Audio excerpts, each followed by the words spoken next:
नमस्कार दोस्तों। तो आज हम सुनेंगे अकबर और बीरबल की कहानी और इस कहानी का नाम है कौन है असली माँ। एक बार शहंशाह अकबर के दरबार में बहुत ही अजीब मुकदमा आया जिसने सभी को सोचने पर मजबूर कर दिया। हुआ यूं कि बादशाह अकबर के दरबार में दो महिलाएं रोती हुई पहुंची। उनके हाथ में लगभग 2 या 3 साल का सुंदर सा बच्चा भी था। दोनों महिलाएं लगातार रो रही थी और साथ ही दावा कर रही थी कि बच्चा उनका है। अब समस्या ये थी कि दोनों शहर के बाहर रहती थी, जिस कारण उन्हें कोई नहीं जानता था। इसलिए यह बताना मुश्किल था कि उस नन्हे से बच्चे की असली माँ कौन है। अब अकबर बादशाह के सामने मुसीबत आ गई कि न्याय कैसे करे और बच्चा किसको दे। इस बारे में उन्होंने एक एक करके सभी दरबारियों की राय ली, लेकिन कोई भी इस गुत्थी को नहीं सुलझा सका। और तभी बीरबल दरबार में पहुंच गए। बीरबल को देखकर बादशाह अकबर की आंखों में मानो चमक आ गई हो। बीरबल के आते ही अकबर ने इस समस्या के बारे में उन्हें बताया। अकबर ने बीरबल से कहा कि अब तुम ही इस समस्या का समाधान करो। बीरबल कुछ सोचते रहे और फिर जल्लाद को बुलाने के लिए कहा।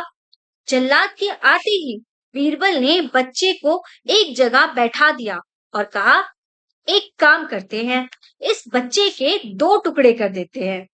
एक एक टुकड़ा दोनों माओं को दे देंगे। अगर इन दोनों महिलाओं में से किसी एक को यह बात मंजूर नहीं है, तो जल्लाद उस महिला को 2 टुकड़े कर देना। यह बात सुनते ही उनमें से एक महिला बच्चे के टुकड़े करने की बात मान गई और बोली कि उसे आदेश मंजूर है। वह बच्चे के टुकड़े को लेकर चली जाएगी। लेकिन दूसरी महिला बिलख बिलख कर रोने लगी और बोलने लगी, मुझे बच्चा नहीं चाहिए, मेरी 2 टुकड़े कर दो, लेकिन बच्चे को मत काटो। यह बच्चा दूसरी महिला को दे दो।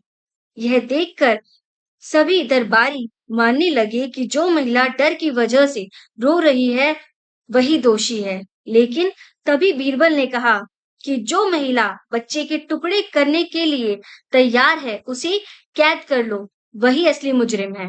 इस बात को सुनकर वह महिला रोने लगी और माफी मांगने लगी, लेकिन बादशाह अकबर ने उसे जेल में डलवा दिया।